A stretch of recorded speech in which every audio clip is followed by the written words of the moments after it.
అందరికీ నమస్కారం అండి. మరి జంగారెడ్డి డిజిటల్ నెట్వర్క్ ప్రారంభించిన అనేక లోకల్ ఛానళ్ళను మీరు చూస్తున్నారు. అనేక ప్రోగ్రాంలు ఇప్పటికే ఎన్నో సంవత్సరాల నుంచి ఆదరిస్తున్న ప్రేక్ష మహాదేవులకి ఈ ఎన్నికల రణరంగం స్టార్ట్ అయింది. మీకు ఇప్పటికే వాడి వేడి ఎండలతో పాటు సభ్యులకు అనేక ప్రధాన పార్టీల సభ్యులు వాళ్ళ యొక్క ఎన్నికల సమరంలో ముందుకు సాగుతున్న ఈ వాడి వేడిలో ప్రతి ఒక్క ఎమ్మెల్యేగా నిలబడే సభ్యులతో మిమ్మల్ని పరిచయం చేస్తూ వారు ఇచ్చే హామీలు ఏంటి, మీకు ఏం హామీలు ఇవ్వబోతున్నారనేది స్వయంగా మీకు జనాల్లో కాకుండా ఫేస్ టు ఫేస్ మీరు ఇళ్లలో కూర్చొని వారు ఇచ్చే హామీలను తీసుకున్న తర్వాత అవసరమైతే గెలిచిన తర్వాత వాళ్ళు మీరు అడగచ్చు, సార్ నాకు హామీ ఇచ్చారు ఏమైంది అన్నట్టుగా మీకు మీ ముందు నుంచి తీసుకొచ్చాం. ఈరోజు అందులో ప్రత్యేక రణరంగం అనే ప్రోగ్రాంలో భాగంగా ఈ రోజున ప్రస్తుత ఎమ్మెల్యే మరియు ఆయన కాంగ్రెస్ పార్టీ అభ్యర్థిగా రాబోయే 5 ఏళ్లకు మళ్ళీ ఎమ్మెల్యేగా ఆయన కంటెస్ట్ చేస్తూ మన స్టూడియోకి ఈరోజు వచ్చిన ఎలిజా గారికి నమస్కారం సార్. నమస్కారం సార్. స్వాగతం, సుస్వాగతం sir. Thank you so much. Okay sir, మీరు ఇప్పటికే మిగతా వాళ్ళైతే ఎమ్మెల్యే అభ్యర్థి అంటున్నాం, కానీ ఎమ్మెల్యే గారు అని పిలవచ్చు. కాబట్టి మీరు గత 5 ఏళ్ల నుంచి ప్రజాప్రతినిధి మీరు కొనసాగుతున్నారు. అనేక మా స్టూడియోలో ప్రోగ్రాంలు కూడా మీరు ఇచ్చారు, ప్రజలతో మమేకమయ్యారు, ఫోన్ ఇన్ కాల్లో కూడా. ఓకే సార్, ధన్యవాదాలు. కానీ సడన్ సర్ప్రైజ్ ఏంటంటే మీరు వైసీపీ పార్టీ ఎమ్మెల్యేగా ఉన్నారు, ఒకేసారి కాంగ్రెస్ పార్టీ అభ్యర్థిగా వచ్చేసరికి అంటే కొంతమందికి ఇంకా చాలామంది తెలియని సామాన్యులు ఉంటారు. ఇది దాదాపుగా 8 మండలాలకి అనేక మన గృహాలు వెళ్తున్నారు కాబట్టి చూడగానే అనిపిస్తుంది. కానీ ఈ రోజున మీరు కాంగ్రెస్ అభ్యర్థిగా పోటీలో నిలబడ్డం ఎందుకు సార్? వైసీపీ అంటే ఆల్రెడీ తెలుసు అందరికీ, ఇలా మారుస్తూ ఉంటారు. అయితే మీరు చాలామంది మార్చిన కూడా అదే పార్టీలో కంటిన్యూ అయిపోతూ ఉంటారు, మళ్ళీ మనకు ఇంకో ఛాన్స్ వస్తుంది. కానీ మీరు ఇలా కాంగ్రెస్ పార్టీకి ఆకర్షితులు అవ్వడానికి కారణం? ప్రధానంగా అందరికీ నమస్కారం. మీ ద్వారా ప్రేక్షకులందరికీ కూడా నా హృదయపూర్వక నమస్కారాలు తెలియజేస్తా ఉన్నాను. అసలు నేను రాజకీయాల్లోకి రావడానికి కొన్ని ప్రత్యేకమైనటువంటి కారణాలు ఉన్నాయండి. అదేంటంటే బేసికల్లీ నేను రాజశేఖర రెడ్డి గారు అంటే నాకు ఇష్టం. ఓకే. తర్వాత అంటే రాజశేఖర రెడ్డి గారు ముఖ్యమంత్రి అయిన తర్వాత నేను రాజకీయాల్ని చాలా కీన్గా అబ్జర్వ్ చేయడం మొదలుపెట్టాను.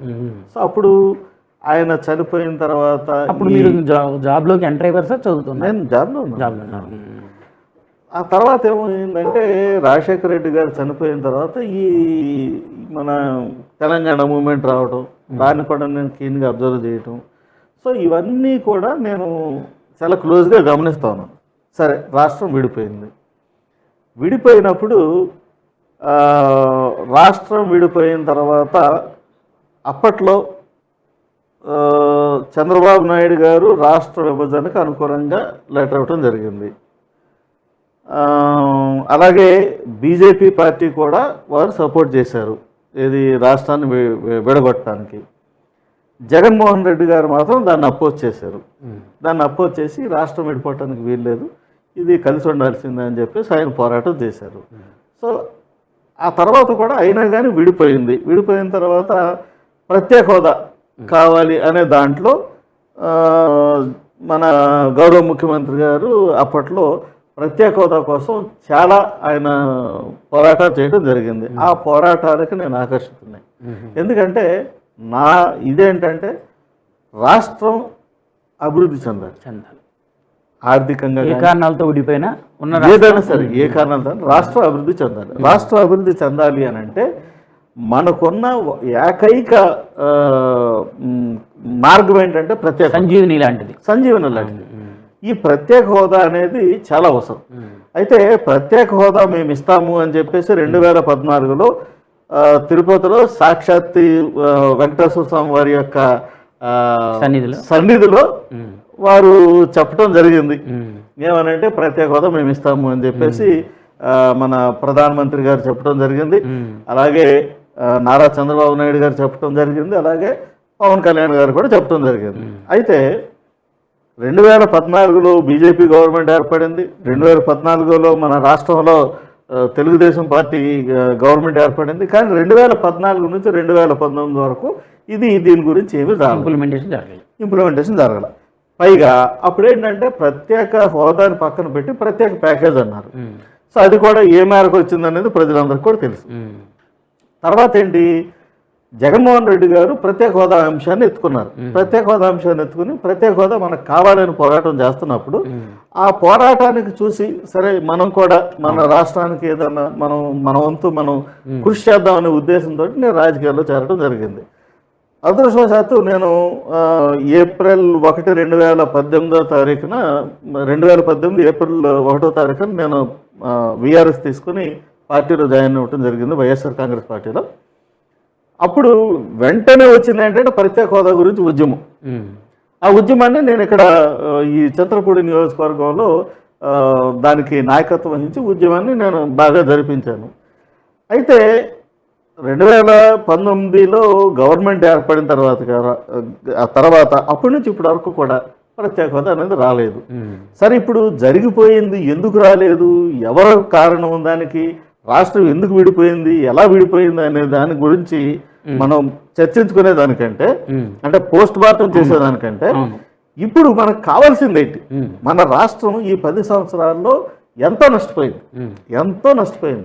ఈ 10 సంవత్సరాల నష్టాన్ని మనం దాన్ని తీర్చడానికి ఒకే ఒక సంజీవని మార్గం ఏంటంటే ప్రత్యేక హోదా ఇప్పుడు సంపాదించాలి.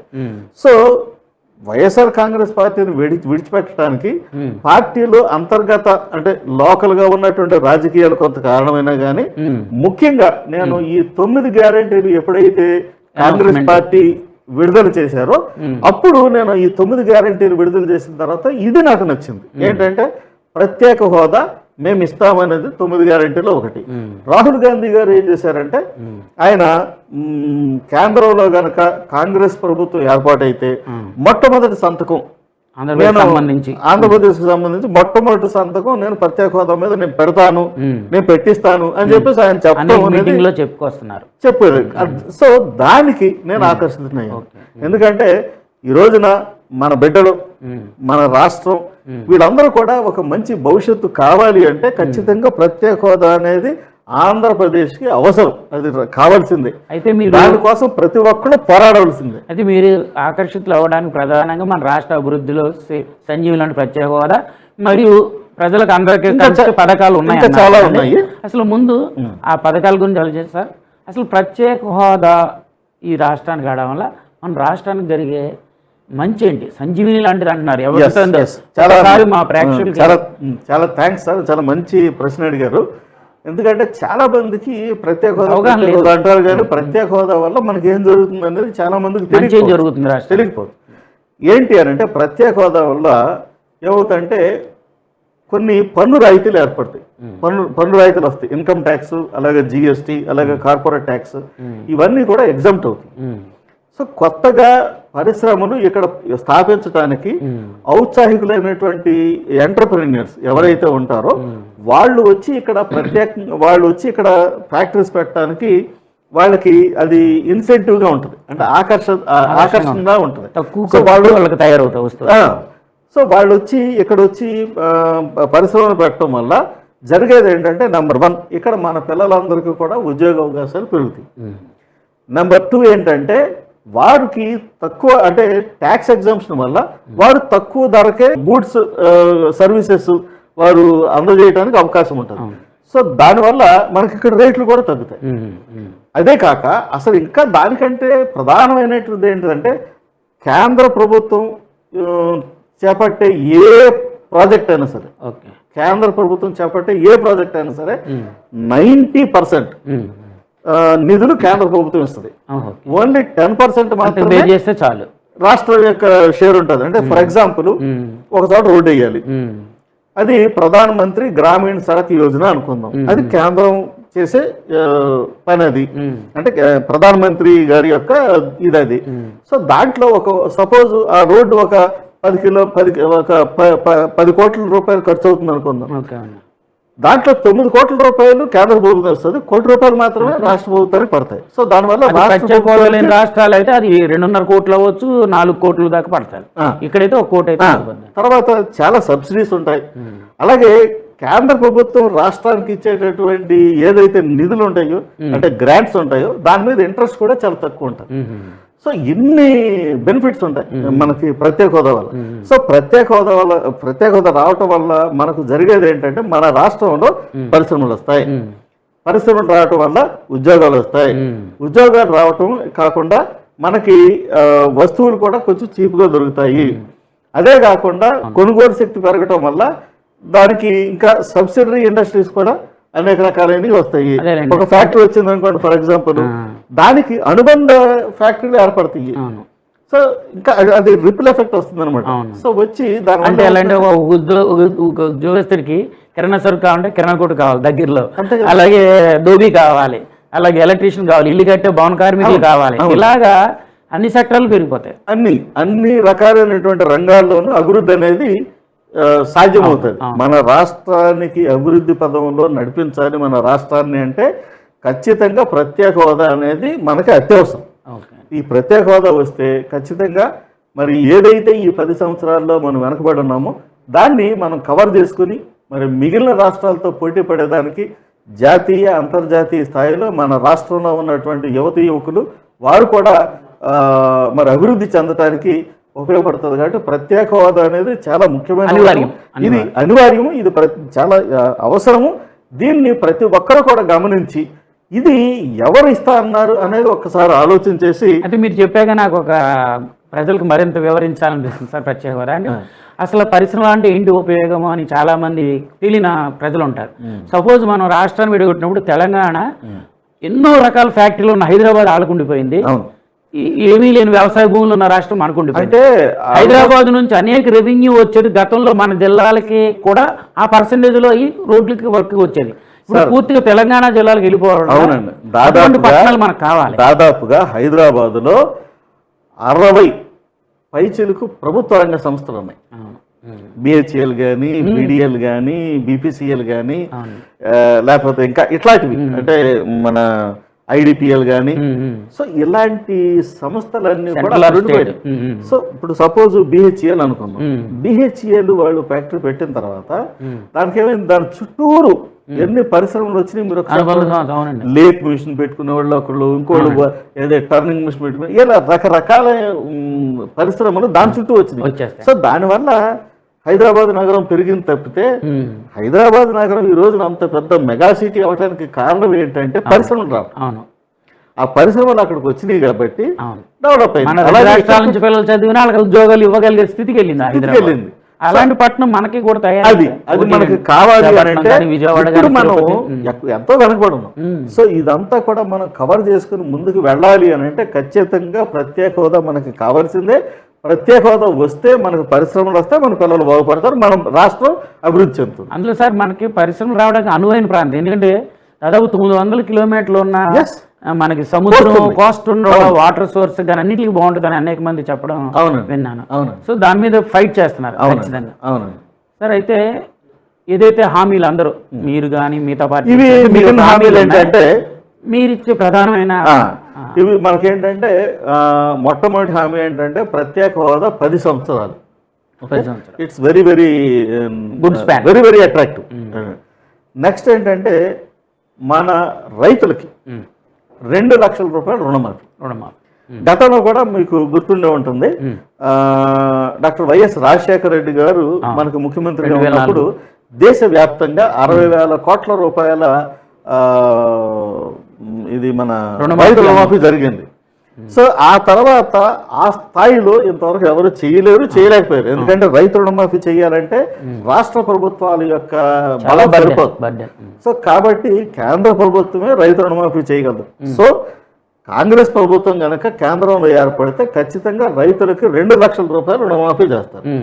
తర్వాత ఏంటంటే మనకి మహిళల యొక్క అభివృద్ధి, మహిళా అభ్యున్నతి, దానికోసం ఏం చేశారంటే మనకి మహిళా మహాలక్ష్మి అని ఒక స్కీమ్ పెట్టారు. మహిళా మహాలక్ష్మి అనే స్కీమ్లో ఏమవుతుందంటే ప్రతి పేదింట్లో ఉన్నటువంటి మహిళకి, అంటే ఒక ఇంట్లో 3 ఉండొచ్చు, 4 ఉండొచ్చు, లేకపోతే 2 ఉండొచ్చు మహిళలు, వాళ్ళు ఒక మహిళకి మనకి పేదింట్లో మహిళ కుటుంబాన్ని పోషిస్తున్న మహిళకి సంవత్సరానికి 1 లక్ష రూపాయలు ఇస్తారు.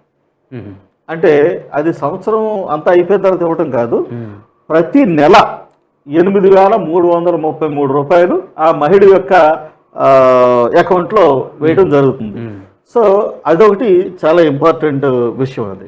నెక్స్ట్ ఇంకోటి ఏంటంటే ఇల్లు లేని పేదలకి 5 లక్షల రూపాయలతోటి ఇల్లు కట్టించడం అనేది జరుగుతుంది.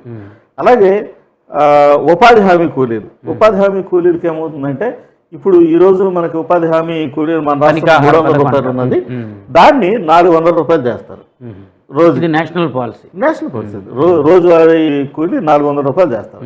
అలాగే పెన్షన్లు పెంపు. పెన్షన్లు ఏంటంటే ఇప్పుడు ప్రస్తుతం ఉన్నది ఏంటంటే పెన్షన్లు మనకి వృద్ధాప్య పెన్షన్ కానీ లేకపోతే వితంతు పెన్షన్ కానీ 3,000 ఉన్నది. దాన్ని కాంగ్రెస్ పార్టీ అధికారంలోకి వస్తే 4,000 రూపాయల పెన్షన్ చేస్తారు.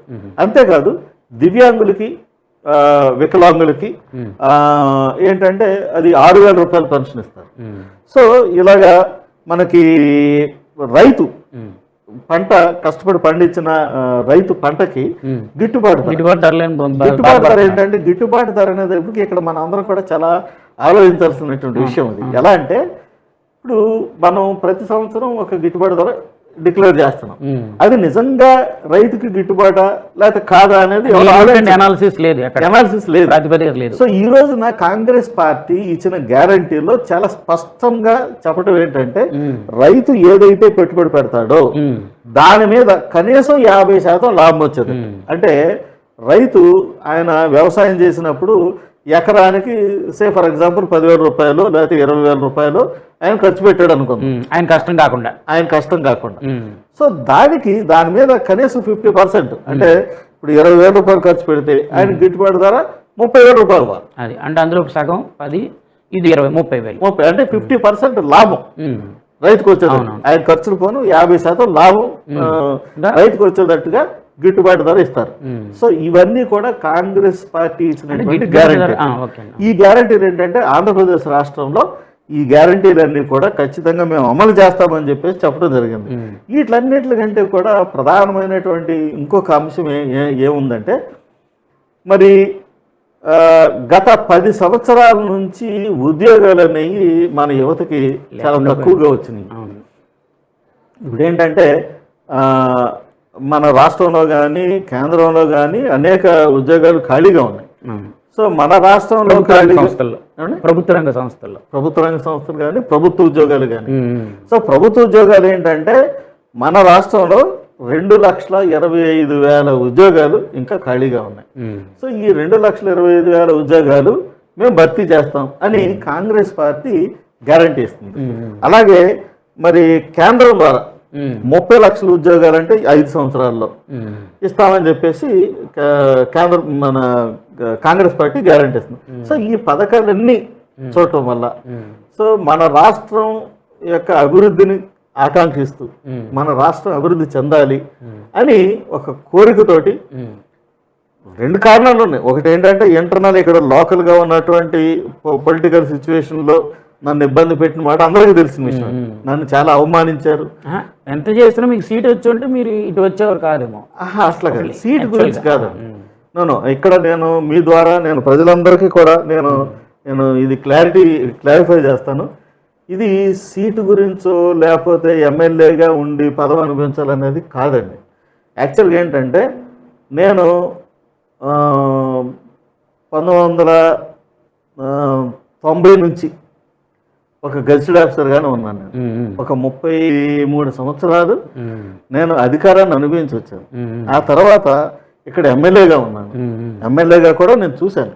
సో నాకు అధికార దాహం అనేది లేదండి. నేను అధికార దర్పం కూడా ఏ రోజు కూడా ప్రజలకు చూపించలేదు. అందరికీ తెలుసా విషయం. నేనేంటంటే సిద్ధాంతపరంగా ఇప్పుడేంటి నేను వచ్చింది ఒకటి అనుకుని వచ్చాను, మనకి ఇవన్నీ కావాలి అని లేదు. అంటే ఇంకొక అంటే ఇది బాధతో చెప్పే విషయం ఏంటంటే ఎన్నో చేయాలనుకున్నాం కానీ చేయడానికి అవకాశం లేదు.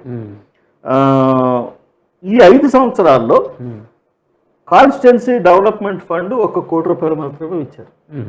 దాంతో ఏదన్నా గ్రామం వెళ్ళినప్పుడు ఒక చిన్న అవసరం ఉంటుంది అంటే అది కలెక్టర్ గారి దగ్గర ఆయన దగ్గర ఫండ్ ఉంటే ఇస్తాను, లేకపోతే లేదు. సో ఇలాంటి ఇబ్బందులు మేము చాలా ఎదుర్కొన్నామండి. ఈ రోజున మరి ఎన్నో సందర్భాల్లో మరి నిధులు కొరత వల్ల ఇబ్బంది పడటం అనేది జరిగింది. సో దాని గురించి నేను ఇది కాదండి. ఇప్పుడు ఏంటంటే నాకు ఏదో సీట్ ఇవ్వలేదు కదా అని కోపంతో వెళ్ళటం కాదండి. నాకు ఇక్కడ సీటు ఇచ్చినా ఇవ్వకపోయినా ఐఎమ్ హ్యాపీ, నాకు పెద్ద ప్రాబ్లమే లేదు. కానీ ఇక్కడ సీటు ఇవ్వకుండా నన్ను ముఖ్యమంత్రి గారు పిలిచి మాట్లాడినప్పుడు నేను హ్యాపీగా ఆయన దగ్గరికి వెళ్ళాను, సంతోషించాను. ఆయన నాతో మాట్లాడారు, చాలా కార్డియల్గా జరిగింది. నేను సాటిస్ఫైడ్. నేను అసలు పార్టీ మారే ఉద్దేశమే లేదు. అయితే ఇక్కడ ఏం జరిగిందంటే, అంటే ఇక్కడ ప్రజలందరికీ కూడా తెలియాల్సినటువంటి విషయం ఏంటంటే, నేను ఇక్కడ అధికారికంగా ఎమ్మెల్యేగా ఉండగానే ఒక క్యాండిడేట్గా వచ్చిన వ్యక్తితోటి మరి ఓపెనింగ్స్ చేయించడం, లేకపోతే శంకుస్థాపనలు చేయించడం, ప్రభుత్వ కార్యక్రమాలు చేయించడం అనేది అది కరెక్ట్ కాదు. నేను అనేక సందర్భాల్లో నేను ఖండించినా కానీ ఎవరు రెస్పాండ్ అవ్వలేదు. ఆఖరికి ఒకనొక సమయంలో ఏం జరిగిందంటే, ఇక్కడ లింగపాలెం మండలంలో ఎడవల్ అనే గ్రామం ఉంది. ఆ గ్రామంలో మరి ఓపెనింగ్ చేశారు. ఓపెనింగ్ చేసినప్పుడు శిలాఫలకం మీద గౌరవ ముఖ్యమంత్రి గారి ఫోటో ఉంది, అలాగే గౌరవ పార్లమెంట్ సభ్యుల గారి ఫోటో ఉంది, నా ఫోటో కూడా ఉంది. కానీ నా ఫోటోని రాయితోటి గీరేశారు. అంత కక్షలు, కార్పణ్యాలు, అంత అవమానించాల్సినంత అవసరం ఏమొచ్చిందో నాకు అర్థం కాదు. సో దీన్ని నేను అనేక సందర్భాల్లో మీడియా ముందు నేను దీన్ని ఖండించినప్పుడు ఏ ఒక్క నాయకుడు కూడా దీన్ని టేకప్ చేయలేదు. అంటే పార్టీ దాన్ని ఖండించాలి. నేను ఆ పార్టీకి చెందినటువంటి ఎమ్మెల్యేని. సో నాకు అవమానం జరిగితే పార్టీకి అవమానం జరిగినట్టు, సో కార్యకర్తలకు అవమానం జరిగినట్టు, నన్ను ఎన్నుకున్న ప్రజలకు అవమానం జరిగినట్టు. సో అది మర్చిపోయి ఏంటంటే కేవలం ఏదో ఒక వ్యక్తిని ఇబ్బంది పెట్టాలనే ఉద్దేశంతో ఇవన్నీ చేస్తూ ఉంటే, పార్టీ నన్ను రిస్క్ చేయడానికి రాలేదు, పార్టీ నన్ను ఆదుకోలేదు. అందుకు నేను డిఫర్ అయ్యి బయటకు వచ్చాను తప్పితే కేవలం నాకు సీట్ అనేది ఇబ్బంది అనేది కాదండి. నన్ను గౌరవ ముఖ్యమంత్రి గారు పిలిచారు, నాతో మాట్లాడారు, నేను ఆయనతో మాట్లాడాను, నేను హ్యాపీగా ఫీల్ అయ్యాను. కానీ ఈ విషయాలు చెప్పినప్పుడు ఎవరు కూడా రెస్పాండ్ అవ్వలేదు. రెస్పాండ్ అవ్వనప్పుడు నేను పక్కకు తప్పుకున్నాను, ఆలోచన చేస్తా ఉన్నాను వెళదాము అని. ఈలోపు కాంగ్రెస్ పార్టీ యొక్క 9 గ్యారంటీలు వచ్చినాయి.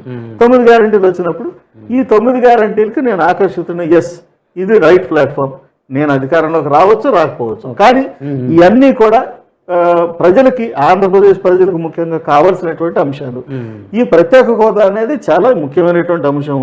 ఎందుకంటే ప్రజలు ఈ రోజున ఎలా చేస్తున్నారంటే, ఎవరు గెలుస్తారో చూసి, ఎవరు ఓడిపోతారో చూసి ఓట్లేసే పరిస్థితి, లేదా అధికారంలోకి రాదు కదా అనుకోవచ్చు. కానీ కేంద్రంలో ఈసారి మోస్ట్ ప్రాబబ్లీ కాంగ్రెస్ పార్టీ అధికారంలోకి వచ్చే అవకాశం ఉంది. సో కేంద్ర ప్రభుత్వంలో కాంగ్రెస్ పార్టీ అధికారంలోకి వస్తే ఈ హామీలన్నీ కూడా, ఈ గ్యారంటీలన్నీ కూడా నెరవేరుతాయి. సో నేను గెలుస్తానా, ఓడుతానా, నేనేం చేయగలను, నేనేం చేయలేనే దానికంటే కూడాను మన రాష్ట్రానికి ఉపయోగపడే హామీలు, గ్యారంటీలు కాంగ్రెస్ పార్టీ ఇచ్చింది కాబట్టి కాంగ్రెస్ పార్టీలో నేను జాయిన్ అయ్యాను. నేను ఖచ్చితంగా పోటీలో ఉండి నేను కాంగ్రెస్ పార్టీ తరఫున గెలిచి ఇవన్నీ సాధించడానికి నా ప్రయత్నం నేను చేస్తున్నాను. నెక్స్ట్ అండి, ఇప్పుడు మీరు కానీ మీ కాంగ్రెస్ పార్టీ హామీలు చూసినా, కూటమి పార్టీ హామీలు చూసినా, అలాగే గతంలో వైసీపీ పార్టీ ఆ వైసీపీ ఇచ్చిన హామీలకే డబ్బు పథకాలకి సరిపెట్టలేక, అంటే మన రాష్ట్రానికి ఉన్న నిధులు అంటే విడగొట్టినప్పుడు రాక చాలా ఇబ్బంది పడుతున్నప్పుడు మీ 2 పార్టీలు కూడా మళ్ళీ అనేక పథకాలని మీరు సృష్టించి, అంటే ఎక్స్ట్రా ఖర్చును చేసినప్పుడు ఎలా మీట్ అవ్వచ్చు అన్నదానికి మీరనే ప్రశ్న ద్వారా నాకు అర్థమైంది ఏంటంటే, కేవలం ప్రత్యేక హోదా వస్తే కంపెనీలు వస్తాయి, ఆదాయం జనరేట్ అవుతుంది కాబట్టి ఇలాంటి పథకాలు ఎన్నైనా పేదవాళ్ళకి 10 సంవత్సరాల నుంచి మనం మిస్ అయింది ఏంటంటే ఇన్కమ్ జనరేషన్ జరగలేదు. జరుగుంటే పెద్ద బడ్జెట్ కాదు, ఇన్కమ్ జనరేషన్. మీ కాంగ్రెస్ పార్టీ ప్రత్యేక హోదా ఇచ్చిన కంపెనీలు వస్తే ఆటోమేటిక్ హైదరాబాద్ లాంటి రెవెన్యూ జనరేట్ అయినప్పుడు, అందుకని అక్కడ ఇవ్వగలుగుతున్నారు తెలంగాణలో అనేది. మనకేంటంటే మంది వ్యవసాయ ఆధారిత రాష్ట్రం. వ్యవసాయాన్ని మనం ఎంతగా అయితే అభివృద్ధి చేయాలో, ఎంతగా అయితే మనం ప్రమోట్ చేయాలో, సేమ్ టైం అంతే ప్రాధాన్యత ఇవ్వాలి. మన రాష్ట్రం కానీ, మన రాష్ట్రమే కదండి, ఫర్ దట్ మ్యాటర్ ఏ రాష్ట్రం అయినా సరే. అవును, అసలు డెవలప్ అవ్వాలి, రాష్ట్రం అభివృద్ధి చెందాలి అంటే పారిశ్రామీకరణ లేకుండా ఏ రాష్ట్రం కూడా డెవలప్ కాదు కూడా. వ్యవసాయం కానీ పారిశ్రామికరణ ఎడ్యుకేషన్ సంక్షేమం 3 కూడా ఉంటున్నప్పుడే రాష్ట్రం ఉన్న ఉద్దేశంతో ప్రత్యేక హోదా వస్తుంది ఇస్తారని అంత గట్టిగా చెప్తారండి. ఇదేంటంటే ఉపాధి కల్పించాలి. అవును, ఉపాధి కల్పిస్తే ఆటోమేటిక్గా ఎకనామిక్ డెవలప్మెంట్ జరుగుతుంది. అది పిల్లలకి ఫ్రీగా చదివిస్తాను ఎవరికాళ్ళు అంటారు, మరి వాళ్ళకి రేపు బయటకు వచ్చి ఉద్యోగం ఎక్కడ చేస్తారు? ఆడు వృత్తి పని చేయడు. సపోజ్ ఒక వడ్రంగి మేస్త్రి కొడుకు ఇంజనీరింగ్ చేశాడు, మామూలుగా అయితే అతను ఏటీఎంతో మానేస్తే వడ్రంగి పని చేసుకుంటూ బిల్డర్స్కి వాళ్ళకి ఇబ్బంది ఉండకపోను, అతను ఇంజనీరింగ్ చేసి కూర్చుంటారు. మీ ప్రభుత్వ పథకాల అతను ఆ పనికి వెళ్ళాడు, ఉద్యోగం ఉండదు, పక్క రాష్ట్రాల్లో పోటీ పడి వెళ్ళాలి. మీరనే ప్రత్యేక హోదా వస్తే ఖచ్చితంగా మన ఊర్లోనే రావచ్చు. జనరల్లో నేను చాలా ప్రయత్నం చేశాను. సో ఆ ప్రయత్నంలో భాగంగానే ఇంకొక ఆయిల్ మిల్, మన పామ్ ఆయిల్ ఫ్యాక్టరీ ఇంకోటి శాంక్షన్ అయ్యింది. దాని కూడా మన నియోజకవర్గంలో, చింతలపూడి నియోజకవర్గంలో వస్తుంది. మీరు అప్పుడు చేసిన ప్రయత్నానికి అంటారు అప్రూవ్ అయింది అది. అలాగే చింతలపూడికి మరి బస్ డిపో, అది ఎప్పటి నుంచో చాలా ఓల్డ్ డిమాండ్ అది కూడా నేను మినిస్టర్ గారితో మాట్లాడి శాంక్షన్ చేయించాను. అయితే సార్ ఎమ్మెల్యే టైంలో మీరు చెప్పుకోదగ్గ అభివృద్ధి కార్యక్రమం ఏం చెప్పచ్చు? నేను ఎమ్మెల్యేగా నేను తృప్తి పడేది ఏంటంటే, మనకి చింతలపూడి నియోజకవర్గంలో ముఖ్యంగా చింతలపూడి మండలము, అలాగే మన లింగపాలెం మండలం, అక్కడ ఏంటంటే వైద్య సదుపాయం ఇబ్బంది. అక్కడ ఉన్నది ఏంటంటే CHC, community health centre. So community health centre ఉన్నా కానీ ఇది మన ఏరియా హాస్పిటల్ అంతా పనిచేస్తా ఉన్నారు వాళ్ళు. సో దాన్ని చూసి నేను ఏంటంటే ఇక్కడ మనకి ఖచ్చితంగా 100 పడకల ఆసుపత్రి కావాలి అనేది నేను అర్థం చేసుకున్నాను. నేను చూస్తే ఏంటంటే అంతకు ముందు కూడా దాని గురించి జరిగింది. అది 2011లో శాంక్షన్ అయింది, మళ్ళీ క్యాన్సిల్ అయిపోయింది. క్యాన్సిల్ అయిపోయి మళ్ళీ 50 పడకల ఆసుపత్రికి జీవో కూడా వచ్చేసింది. 50 పడకల ఆసుపత్రి కూడా కట్టడానికి 2019లో వైఎస్ఆర్ కాంగ్రెస్ పార్టీ ప్రభుత్వం వచ్చిన తర్వాత కూడా 50 పడకలది కట్టాలని ప్రయత్నం చేస్తూ ఉంటే నేను అది ఆపి నేనేం చేశానంటే 100 పడకల ఆసుపత్రి కావాలి అని చెప్పేసి నేను అడగటం జరిగింది. హెడ్ క్వార్టర్ కదా, గౌరవ ముఖ్యమంత్రి గారు దానికి అంగీకరించారు. అప్పటి మన వైద్య శాఖ మంత్రి కూడా దానికి అంగీకరించారు. ఖచ్చితంగా అవునండి, దానికి ఖచ్చితంగా అది 25 కోట్ల రూపాయలు శాంక్షన్ ఇచ్చారు. దాన్ని శంకుస్థాపన మంచి హడావుడిగా నా చేతుల మీదుగా మంచి అద్భుతమైనటువంటి శంకుస్థాపన కార్యక్రమం పెట్టాం. శంకుస్థాపన జరిగింది. ఇప్పుడు అది ఫైనల్ అయిపోయింది, పూర్తి అయిపోయింది. అయితే మధ్యలో ఈ కరోనా వల్ల కొంత డిలే అయ్యింది. ఈ 2 ఇళ్ళు పోయింది, లేదంటే ఈ పాటికి అయిపోయింది. అది పూర్తయింది. ఇప్పుడు జస్ట్ ఫినిషింగ్ జరుగుతూ ఉంది. అది రేపో మాపో అది ఓపెన్ అవుతుంది. మెరుగైనటువంటి వైద్య సేవలు ప్రజలకు అందుతాయి. దానివల్ల ఏం ఉపయోగం అంటే చింతలపూడి మండలం, లింగపాలెం మండలం అవి మన నియోజకవర్గం, కొంత కామరకోట మండలానికి, అలాగే చాట్రాయి మండలం నూజివీడు నియోజకవర్గం, అలాగే శ్రీనరసాపురం మండలం, ఇన్ని 5 మండలాలకి ఉపయోగపడేటటువంటి ప్రాజెక్ట్ అది. దానివల్ల ఏంటంటే దాదాపుగా 2.5 లక్షల మంది ప్రజలకి మెరుగైనటువంటి వైద్య సదుపాయం దగ్గరలో అందుబాటులో ఉంది. So that I'm very proud and I'm very happy for that. Next ఏంటంటే 2011లో గురుకుల పాఠశాల ప్రారంభించారు. 2011 నుంచి మొన్నటి వరకు అక్కడ దాదాపుగా ఒక 500 మంది ఎస్సీ విద్యార్థులు, 500 పైన ఉన్నారు. వాళ్ళు ఏఎంసీ షెడ్యూల్లో మగ్గిపోతా ఉన్నారు. ఆ కన్స్ట్రక్షన్ ఆగిపోయింది, ఆ బిల్డింగ్ కన్స్ట్రక్షన్. సో దాన్ని నేను టేకప్ చేశాను. టేకప్ చేసి అవన్నీ కూడా మరి దానికి కావలసినటువంటి నిధులు సేకరించి శాంక్షన్స్ తీసుకొచ్చి మళ్ళీ దాన్ని పనులు పునఃప్రారంభించి పూర్తి చేసి ఈ రోజున పిల్లల్ని అక్కడికి షిఫ్ట్ చేశాను. ఆ రోజు గౌరవ మంత్రి గారు మేరు నాగార్జున గారిని, సోషల్ వెల్ఫేర్ మినిస్టర్ గారిని పిలిచి నేను ఓపెనింగ్ చేయించాను. పిల్లలకి వారు ఎక్కడైతే మగ్గిపోయి ఉన్నారో వాళ్ళని తీసుకొచ్చి ఒక ఆహ్లాదకరమైనటువంటి వాతావరణంలో వారు చదువుకునేటటువంటి అవకాశాన్ని కల్పించడం జరిగింది. అది కూడా నాకు చాలా సంతోషాన్ని ఇచ్చింది. ఆ రోజున ఆ 500 మంది స్టూడెంట్స్ ఎవరైతే ఉన్నారో వాళ్ళ తల్లిదండ్రులు కూడా పిలిచాము. మీ పిల్లలు ఎలాంటి దాంట్లో చదువుతారు, వాళ్ళందరూ కూడా చాలా హ్యాపీగా ఫీల్ అయ్యారు. So really it's very very satisfying. Good project. So అలాగా ఇంకా ఇప్పుడు సపోజ్ ఫర్ ఎగ్జాంపుల్ జంగారెడ్డిగూడెం ఉంది. జంగారెడ్డిగూడెం టౌన్లో అంటే చాలా మంది ఏమంటారంటే నేను జంగారెడ్డిగూడెం టౌన్లో నేను రోడ్లు వేసానంటే ప్రజలు ఎవరు మరి మాకెందుకు వేయలేదు అని అడుగుతారు. దానికి తేడా ఉంది. ఏంటంటే మున్సిపాలిటీ నిధులు వేరు, రూరల్ ఏరియాలో ఉండే నిధులు వేరు. మున్సిపాలిటీ నిధులు ఉన్నాయి కాబట్టి మున్సిపాలిటీ నిధులు ఉపయోగించుకుని దీన్ని ఎంతో కాలం నుంచి గత 25 సంవత్సరాల నుంచి ఎవరూ ముట్టుకోని రోడ్లు, ఎంతో మంది ఆ రోడ్ల మీద పడి కాళ్ళు చేతులు కొట్టుకున్న రోడ్లు అవి ఏంటంటే మీకు తెలిసినయే. శ్రీనివాసపురం రోడ్డు, బొట్టాయిగూడెం రోడ్డు, అలాగే సుబ్బంపేట రోడ్డు, అలాగే రాజుల కాలనీ రోడ్డు, ఇలాగా రకరకాల, అలాగే వెంకటేశ్వర స్వామి టెంపుల్ ఉంది మనకి. శ్రీనివాసపురం రోడ్డు అంటే ఎక్కడ వరకు? ఈ రోడ్డు వరకు, హాస్పిటల్ అవతల వరకు. హాస్పిటల్ అవతల. సో ఇవన్నీ కూడా నేను ఇనిషియేట్ చేసినాయండి.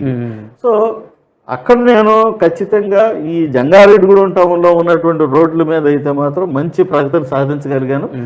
నిధుల కొరత వల్ల రూరల్ ఏరియాలో జరగలేదు. అయితే ఏమవుతుందంటే ప్రభుత్వం ఏర్పడిన తర్వాత మొట్టమొదట ఏం జరిగిందంటే 2019లో ప్రభుత్వం ఏర్పడితే 2019 డిసెంబర్లో నేను 98 కోట్ల రూపాయలు గ్రాంట్ తీసుకొచ్చాను రూరల్ ఏరియా కోసం. 98 కోట్లు అంటే 53 కోట్లు రోడ్లకి, 45 కోట్లు డ్రైన్స్కి తీసుకొస్తే అవి నేను అన్ని గ్రామాలకి ఆ జనాభా ప్రాతిపదికన కొన్ని రోడ్లు డ్రైన్స్ అన్ని కూడా శాంక్షన్ చేయడం జరిగింది. అయితే దురదృష్టం ఏమైందంటే అది పనులు ప్రారంభించేదానికి డిసెంబర్లో ఆర్డర్ వచ్చింది. డిసెంబర్ లాస్ట్ వీక్లో, జనవరిలో మేమంతా కూడా వాళ్ళకి డిస్ట్రిబ్యూట్ చేసాం వర్క్స్ అనేది. జనవరిలో డిస్ట్రిబ్యూట్ చేసిన తర్వాత పనులు ఇంకా మొదలు పెట్టేలోపు కరోనా వచ్చింది మార్చి నుంచి. సో అక్కడ నుంచి ఒక 2 సంవత్సరాలు మనల్ని కరోనా వేధించింది. ఈ ఇల్లు ఖర్చు పెట్టి తీసుకొచ్చిన నిధులన్నీ కూడా ల్యాప్స్ అయిపోయినాయి. ఆ తర్వాత మళ్ళీ అసలు నిధులు ఇవ్వడం అనేది జరగలేదు.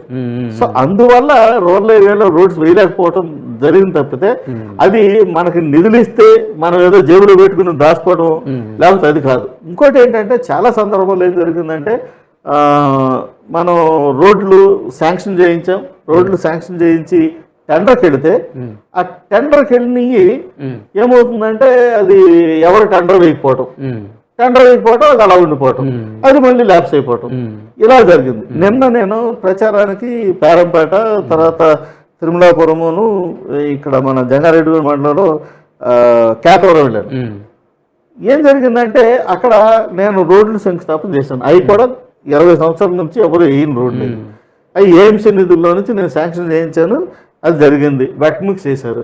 ఆ తర్వాత మరి అది దాని మీద తారు లేయర్ వేయాల్సింది, బిట్మెన్ వేయాల్సింది వేయకుండా వదిలేశారు. నేను ఆశ్చర్యపోయాను. ఇదేంటిది, నేను ఇక్కడ శంకుస్థాపన చేశాను, ఇది రోడ్డు వేయటానికి ఎవరు నా దృష్టికి తీసుకురాను.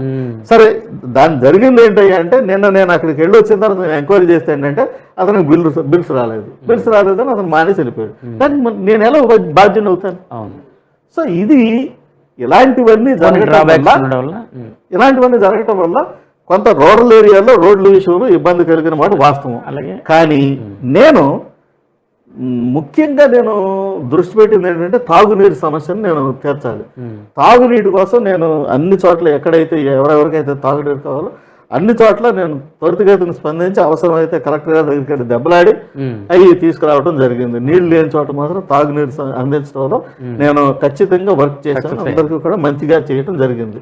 సో ఇలాగా అంటే మనం చేసినవన్నీ కూడా పబ్లిసిటీ చేయడం నాకు అలవాటు లేదు.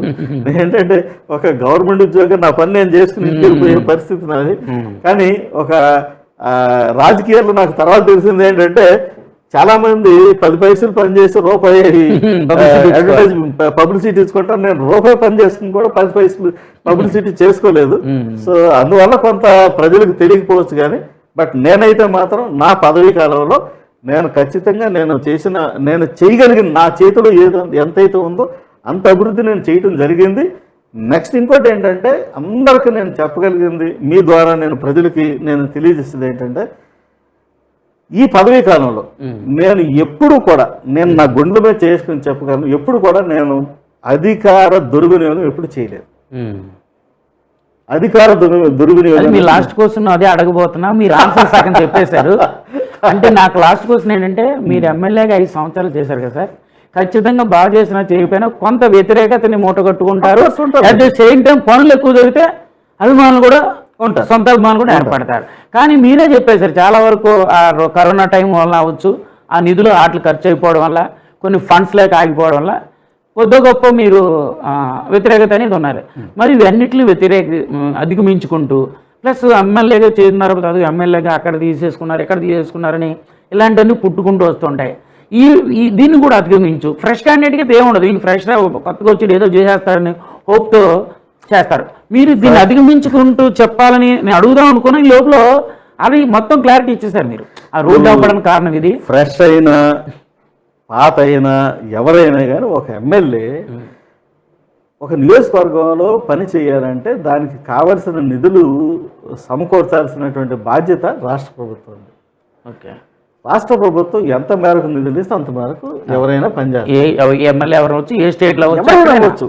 అది మనం ఎమ్మెల్యే యొక్క ప్రాథమిక పని ఏంటి అంటే సమస్యని ఐడెంటిఫై చేయాలి ఫస్ట్ చేసి, పై వారికి ఇక్కడికి రావాలి, ఇక్కడ రోడ్డు కావాలి, లేకపోతే ఇక్కడ ఫలానా వర్క్ జరగాలి, లేకపోతే ఇక్కడ ఇది కావాలి, లేకపోతే ఇక్కడ స్కూల్ పెట్టాలి, లేకపోతే ఇలాంటివి ముందు సమస్యను ఐడెంటిఫై చేసి ప్రభుత్వం దృష్టికి తీసుకెళ్ళాలి.